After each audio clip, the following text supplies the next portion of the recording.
Hi folks, we're going to review And When the Sky Was Open. I don't remember to start off this slideshow whilst I go through the details. There we go. Right, here we go. So I'll try and read it out in the Rod Serling voice. Her name, X20. Her type, an experimental interceptor. Recent history, a crash landing in the Mojave Desert after a 31-hour flight 900 miles into the cosmos. Incidental data. The ship, with the men who flew her, disappeared from the radar screen for 24 hours. But the shrouds that cover mysteries are not always made out of tarpaulin, as this man will soon find out on the other side of a hospital door. So, and then we've got the closing narration. Oh, wait a minute. I might as well explain what the plot is. Yeah, like, wait a minute. You skipped something. Yeah, there we go. 3 cosmonauts have returned from the first cosmic flight. Major Gart is hospitalized with a broken leg, but the other two, Colonels Harrington and Forbes, go off for a night of revelry. In a bar, Colonel Harrington suddenly gets a strange feeling. He calls his parents. They tell him that they have no son. Suddenly, mysteriously, Harrington disappears, with no one but Colonel Forbes remembering that he ever existed. When Forbes tells Gart the story at the hospital, Gart says he doesn't know any Ed Harrington either. Suddenly, Forbes gets a peculiar feeling of euphoria. He shakes it off, screams, "I don't want this to happen," and runs out of the room. By the time Gart gets to the hallway, Forbes too has disappeared, and nobody else has any memory of him. Then Gart disappears, and with him their ship, wiping their last existence of their existence. No! Then Gart disappears, and with him their ship, wiping the last evidence of their existence off the face of the earth. And now I'll do the closing narration. Once upon a time, there was a man named Harrington, a man named Forbes, a man named Gart. They used to exist, but don't any longer. Someone or something took them somehow. At least, they are no longer a part of the memory of man. And as to the X20, supposed to be housed here in this hangar, this too does not exist. And if any of you have any questions concerning an aircraft and 3 men who flew her, speak softly of them, and only in the Twilight Zone.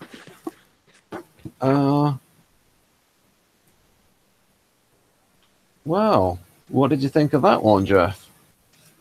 I think in a previous episode, now I'm going blank on the name of it, but the one that spent a lot of time with the carnival, I was saying that maybe that Serling was getting a little bolder now that he had some success with the show, or at least, Yeah. And it definitely seems like that's the case in this one, because this is the first episode to bring us like true fodder for conspiracy theories for the type of people who are watching this who like to indulge in such things, because he basically makes it sound as if this is he's exposing a cover-up of these people. And it's part of history that existed, but somehow it's been wiped from the memory of man. That's pretty it's pretty scary when you think about it. So yeah, I wish I wasn't as tired as I am, because I started to drift off a little bit, but I don't think it was the fault of the show. I just it was just too comfortable. That's okay. I woke up this morning too early and couldn't go back to sleep. So here's the surprise. But it was good. I think it has all the elements you look for in a Twilight Zone episode. And like I said, it may be the first one to really, kind of lean towards that conspiracy thing. Because we had the episode where, the old actress who wasn't that old goes into her past world or whatever. And that was a little bit more of a fantasy seeming thing, whereas this one, it's like, this is another one of those where you can kind of relate to it a little bit more in a way that,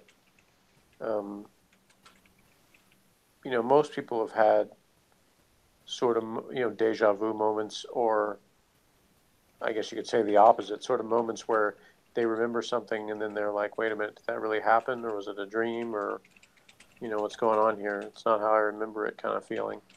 And this like takes that to the extreme. So it certainly maintains the intensity level through the whole thing, especially with the way the music keeps on doing the crash after virtually everything that happens. So it's one of the more intense ones we've seen so far. One of the notes I put here is that when it was Harrington early on with the he's here with the woman at the bar, and I said here that then he starts worrying about reality, and I put here Forbes needs to get his priorities straight, concentrate on the chick, worry about reality later. And don't overact, Forbes, otherwise folks will think you aren't real. Yeah, well, he kind of shifts into a different mode, that's for sure. I thought he was good. He did the each time that he does sort of a mood shift, he was convincing in each one. And I knew before the last scene, you could kind of see where it was going, and that it was going to end up he was disappearing too. But I didn't know for sure whether it was just going to be like when they showed that final. I knew they were going to show the newspaper again, but I didn't know it was going to be like he was on the solo flight. Thought it might be like that the others really did exist, but they were killed or something like that, and it was like his feverish mind or whatever was sort of dreaming them out of existence rather than accept that they died, something like that. That's another direction they could have gone with it. That would have been a little bit more of the kind of the psychological. I don't know what the word would be. The noun would be psychological something or other of the one guy, as opposed to making it that none of them existed. So I think that would be the one thing that if I was, the script editor or whatever, that I would have suggested that direction might have been a little bit more effective, but not that it wasn't doing it the way they did. But if you leave one person as actually existing, then it's almost to me scarier because you still have the person that's like these people have been wiped out of everything that I remember, as opposed to none of them. As a kid, in terms of frightening, this is something similar. But did you ever see the series called The Invaders? It was a 1960s series. Was it creepy for you, Jeff? Roy Thins, or however you say his name. Yeah, I remember the announcer saying creepy music. The Invaders. Yeah. Like very creepy. Yeah, there's a few shows like that where the music really adds to that effect. You and I a long time ago talked about the Tripods. That was a similar feel to that one too. Oh, I forgot that you watched the Tripods. Yeah, very little bit. It was on in like the very early days of Nickelodeon. Right. So and didn't last very long as far as didn't air very long that I remember. So only have very vague memories of it. But I know that my older brother watched it more than I did. He would have. The series 2 was excellent. Yeah. And they never made series 3, and when I looked at the book, I can see why, because it was very epic. Yeah, the acting wasn't great, but kids wouldn't notice. What did you think of the acting in this one? I think you hinted it a little bit, but yeah, I thought it was good. In all of these, there's kind of been, even though there's technically an ensemble cast, there's usually kind of one main character that gets most of the lines, and so that's kind of the person that sort of has to carry it in that area. And I thought, now I'm going blank on his name, is Rod something. Rod Taylor. Yeah, Rod Taylor. I thought he was good. Like I said, he was convincing in each one of his kind of mood shifts, from celebratory to macking on the girl to all his different intense mood swings about Harrington disappearing, and then himself. What was that? A little bit of slang there. Was it macking on the girl? Yeah, I've Mac. not heard of that before. Oh wow! I guess that one didn't cross the pond, as they say. No, it sounds like a 1930s expression. No, I'd say more '90s probably. Huh. When Criss Cross had their big hit Jump, they called themselves Mac Daddy and Daddy Mac. Ah. Sir Mix-a-Lot had an album also called Mac Daddy, I think. I, So yeah, Mac Daddy is like, somebody really good at macking. So in terms of the woman in the thumbnail, so she gets a point. So the episode gets an extra point from me because if she doesn't Only get 2 one, points, she gets 1 point. Okay. Standards. And also stop when it comes to the acting. I wasn't really satisfied with any of the lead three. I thought that the guy that was in the pilot, when he was going through, it's called Where Is Everybody? Mm-hmm. I thought he's a better actor than Rod Taylor. But it's... Maybe. For a second, I actually thought they were going to do that one again because I think they used that same set, the hanger or whatever it was. I mean, I remember that you liked Burgess Meredith as the guy that went. It was in the bank, and then it was all nuclear. Then his glasses fell off. I remember you liked that one. Yeah, I mean, I think he's had the best performance so far, but I don't think that that I don't think the other ones have been bad. It's just he just shined above the rest. Yeah. Well, I'm sort of watching it on a 27-inch screen and from about 2 feet away, so I sort of get it all sort of blown up with the expressions. Might be bigger than that actually, but I'm not 2 feet away. Yeah. So there's some little details in here about. So apparently it was based on a short story by Richard Matheson called Disappearing Act. I think he wrote for Star Trek as well. I'm not quite sure, Richard Matheson. I know that it says here that he wrote some films. In comparing the episode with this short story, Matheson says, "My feeling about it is like my feeling about the second version of my novel, I Am Legend, film as the Omega Man. It's so far removed that there's nothing to judge by." So the film, so there was a story about Disappearing Act. So his original film was, it's about a few lines on this. Serling's script for And When a Sky Was Opened was ostensibly based on Matheson's short story Disappearing Act, which appears in his collection Third from the Sun. But the connection was very thin. The original story concerns an unsuccessful writer who finds that the people in his life, one by one, are disappearing, and only he remembers them. Ultimately, of course, he too disappears. And there's a bit here about direction, and then if I'd have scanned it, it says here, removed for Jeff, because it mentions a couple of other episodes. There's bits here. Future episodes. Yeah, I mean, just by the look of it, I saw one of them. I was getting to a point where I'm thinking, I hope they don't do that again, because I want to see I want to read the review after I've seen the episode, but I don't want any spoilers from other episodes. Well, I know. Yeah, I was trying to avoid that too, and I didn't even look up because I've wondered which episodes I had seen before, but it's been so long. 20 to 30 years, somewhere in there.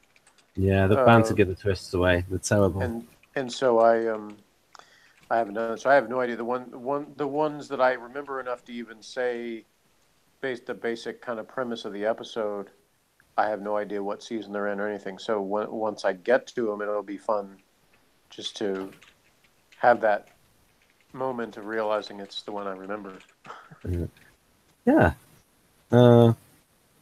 So what was this? Oh, yeah, this sort of maybe touches on what you were saying.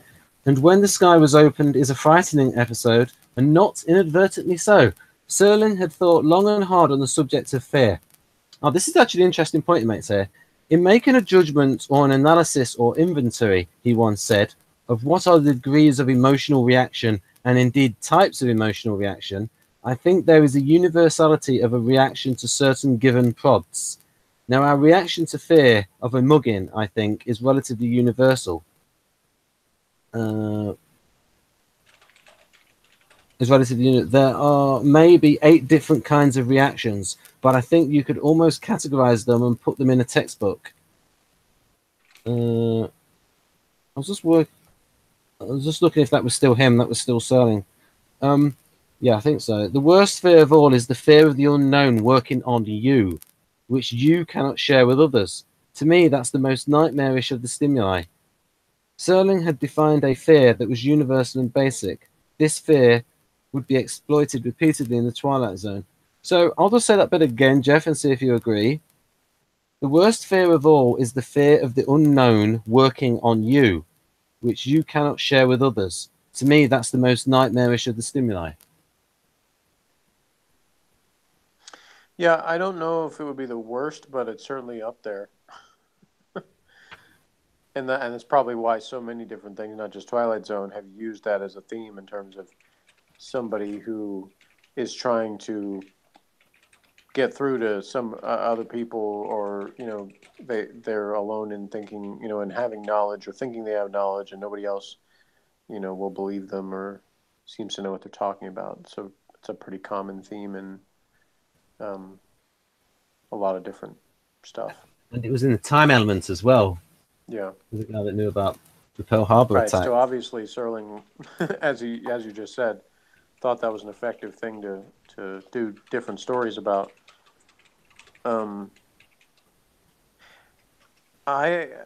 This is a funny thing because it brings up a video I did on my YouTube channel, the SP Spaz.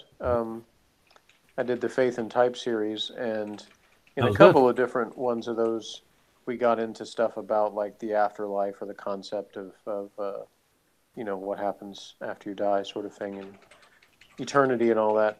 And honestly,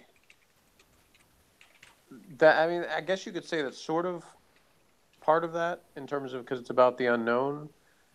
But to me, it's like the like universal 100% truth is every human being can't remember a time when they weren't thinking, because if your brain is aware of anything enough to be if it's just impulses, something. So we can't imagine what it's like to die physically. Yeah. Because we have no memory of what it's like to not be alive and aware. Yeah, exactly. It's not as if you're there going, "Oh no, it's terrible, I'm dead." Right, and even sleeping, which is the closest we get to that, it's one of two things: either you have dreams that you remember, or you don't. Yep. And if you don't, then it's like that time just went by. Yeah. To me, when I wake up, I feel like I've been asleep for ages, and like I've been through a saga.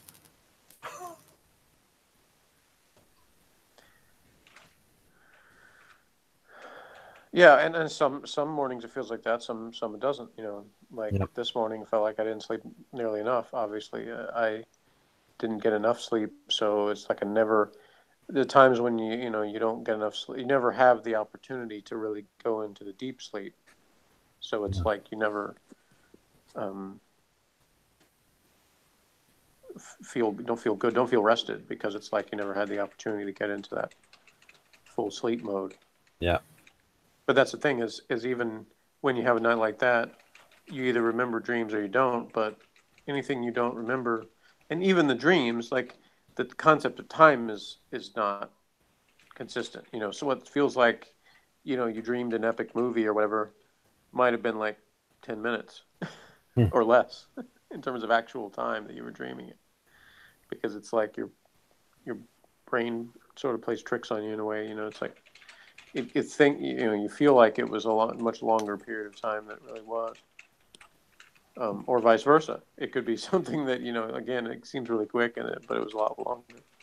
So, yeah, and I know they've done lots of different, experiments and things or studies where they have studied people's dreams or they have people report things they remember and stuff. And you can do all that you want to, but there's still, like I said, it's one of those things where it's like 100% nobody knows what it's like to not be thinking, because if they remember it, then they were thinking. So anyway, it's one of those things that is the reason I brought that up. The faith and type thing is we talked about like the concept of like everlasting life. It was a very good series that you did. Yeah. Well, thanks. But because it's a concept. The other side of that concept is we can't remember what's like to not be thinking. The other side is there's always an end. Whatever point you want to put it, it may be an arbitrary point. You could say, one day. Well, a day is defined by, the rotation of the Earth. But it's sort of arbitrary in the sense that, it's just one day of your life. But you can do that in a lot of different ways. Everybody has these sort of starting and ending points of things in their life. Sort of milestones of various things that they remember. When they finished school, when they started a job, when they ended a job, when they got married, when they had kids, when they had family members die. All these different things that are sort of like points along the way. But there's always some ending, including to life itself. So if there isn't, if it goes on forever, like how you can't like fathom what that would be like, because it's like it's simultaneously the greatest and worst thing that I can come up with. So that's why it's a big fear of mine, because it is the truly like most unknown thing is what lies after that. Because I don't know how the rest of my life is going to go. I don't know how I'm going to die, all those kind of things. But I can imagine. I can come up with different ways that it's possible. If I wanted to spend a day coming up with all the different possibilities, or some of them anyway, obviously not all, but, you can do that because we've got a basis for that. There's the experience of how a bunch of other people have died and how their lives have gone, that you can imagine different scenarios for how the end of your life would go. But and of course you can imagine beyond that too, but we don't have any actual like testimony to that that anybody can go on. And I'm not talking about people that have said they've had like out of body experiences and things, because again that's still something where they may have felt like they were out of their body, but it wasn't eternity. It was only for a limited amount of time. For however long it is they felt like they were experiencing that. So anyway, from a logical point of view, it's interesting that it's disappeared, but there's still left the blankets and the cordoned off area. Artistic way of doing this. It's like, well, why do they have this blocked off if there's nothing there? Well, yeah. So again, that's why to me it lends itself to the you speculated that Serling was an artisan. Yeah.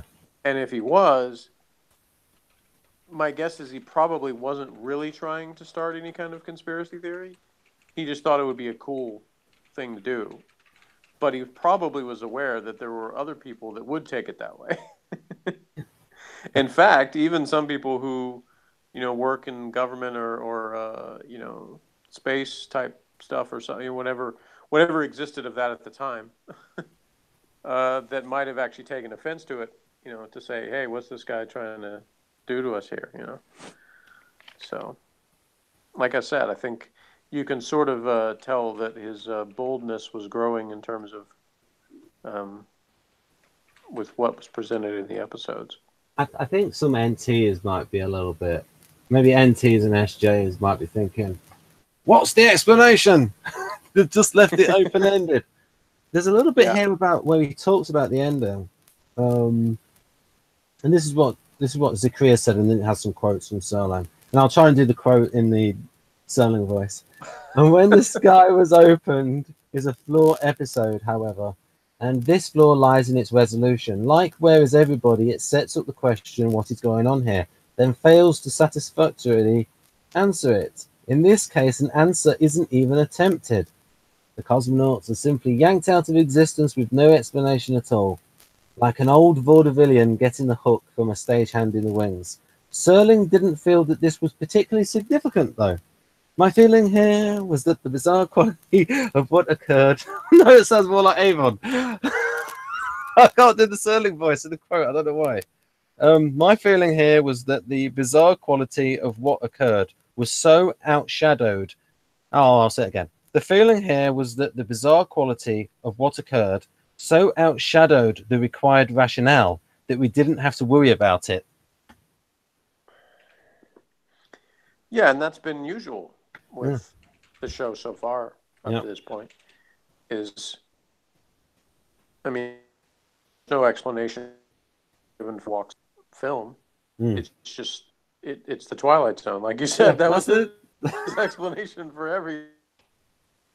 Yep. So yeah, that in itself, obviously, I don't think is a flaw. Yep. Unless you think it's a flaw in every other episode, because there's no explanations given for most of them. What it says here is that one of the reasons why it would, one of the theories that it might have been more etc. is that nobody had been up there, and so they wondered what would be the effects be of being up there in the cosmos. What will? Yeah, and that's kind of what I was thinking with the angle of, the guy. If they left the one guy existing, but it was really, some sort of like space sickness or something, or whatever it is that happened to him that was psychologically messing him up to where he was either inventing people who didn't think they really did exist, but they died, and his subconscious mind was creating this scenario where nobody remembered them. I mean, so either way, you could have gone with that, and that would have served as an explanation, and to me, would have been just as freaky, just for different reasons. Yeah. Now, sometimes we get an explanation that explains everything, but it's a bit of a letdown. Like in Star Trek: The Motion Picture. Yeah, right. Yeah. Everything's explained, but it's a bit mundane. Yeah, multiple Star Treks. Star Trek 5 was kind of like that too. Yeah. Have this big build-up, and then a mundane explanation. I want an amazing explanation. Yeah, well, that's why, I often cite one of my favorite endings to a movie ever was The Truman Show. I've not seen it. And to tell you what happened, I'll just say that the reason the ending is so good is because there's lots of ways that they could have had sort of a cheap, tacked-on happy ending that explained everything or wrapped things up in a way that they didn't. It's left just ambiguous enough to be extremely cool to me. Right, okay. And so I love that kind of ending. I will download it. Is it Truman with an E in it? Is there an E in Truman? No. T or U. Right. See, I can't remember because there was a cricketer called Fred Truman and a slightly different spelling from the President Truman. Yeah, to me, that movie gets better over time because of some of the elements to it that have that at the time were sort of come in terms of the way YouTube and social media and stuff work. Yeah. The way you have people that are so, basically their lives are following other people's lives every minute of the day. Yeah, I mean, there was a little bit of that in Vengeance on Varos. Oh, I don't know if you've seen that. That's a Colin Baker Doctor Who. It was a long time ago, so I won't say. I won't spoil it. Yeah, but that was a different emphasis. Yeah, so I will give this one 7 out of 10, and one of those points is for Gloria. What is it, Gloria Paul, the woman at the bar there.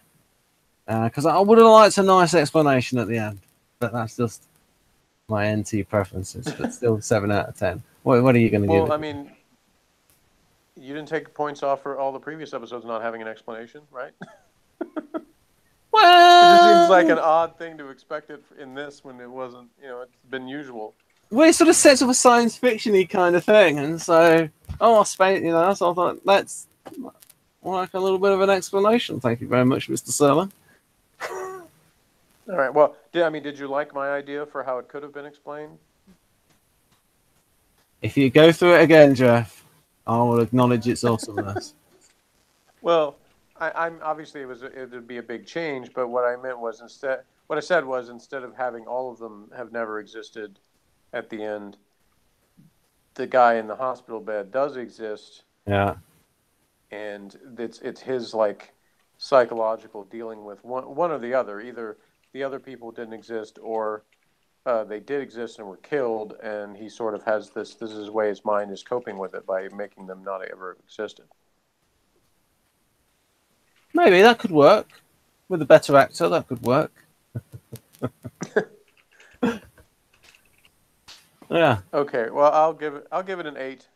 Ooh. I enjoyed it. It was had all the elements that make a good Twilight Zone episode. It didn't have anything that was spectacular that just blew me away. But I liked the element of kind of Rod Serling messing with the people that are conspiracy theorists by setting up something and not explaining it. That's actually, I think I would probably take off a point if you try to tack on some explanation. Yeah. I forgot that the reason why it wasn't so much the ending that I gave it a lower mark. It was that I personally didn't like the acting. Okay. So and I've seen better acting in previous episodes. If I'd have liked the acting, maybe an 8 or a 9. I mean, I have also, but I don't really hold that against it in terms of, like I've said, all I look for in acting is the character convincing as being that character, and they all were to me. There's nobody that I was like, oh, that just stood out as not seeming like the character was believable. So, believe me, when that happens, it makes a huge impact on me. So it's kind of either or. Either they can do it or they can't.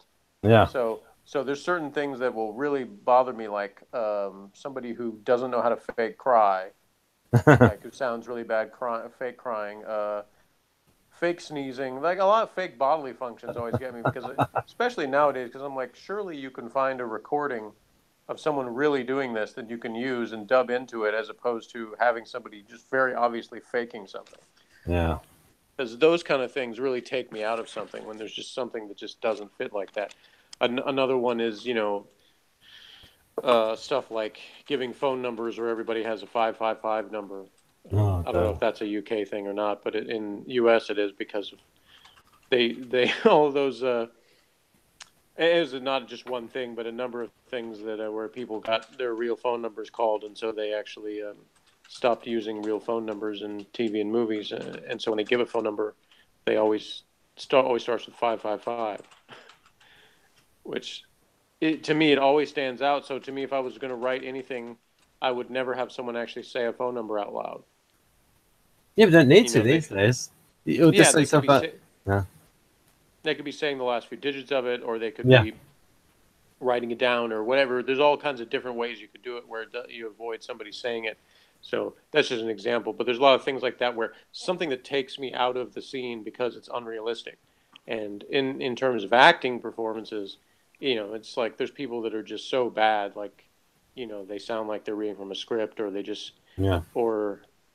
or they try too much to overemphasize certain words, things like that. Captain Kirk. Sometimes, yeah.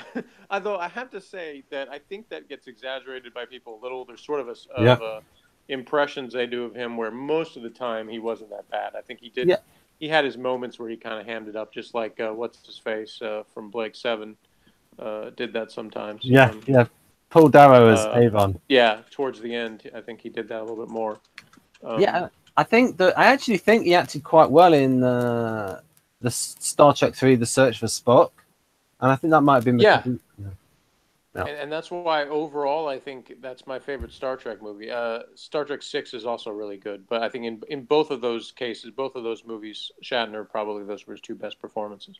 Yeah. And a lot of people say Star Trek 2 was the best, and I understand why they feel that way, but both Shatner and Montalban are overacting in that movie. So Yeah. it's a little bit too much to take in some ways. It's a But bit the thing like... that bothered me the most about that movie was the stupid earworm things, because I'm grossed out by stuff like that. Oh, So I that hated takes me that out as of a it. kid. It made me not want to see the that one again because it really scared me. Exactly. I felt the same way. Oh dear. But anyway, all right. So recapping, you gave it a 7. I gave it an 8. Yep. And join us next time for one called "What You Need." See, I actually left it on the screen long enough to be able to say it this time. Right then. So I'll press stop. Bye bye. Bye bye, folks.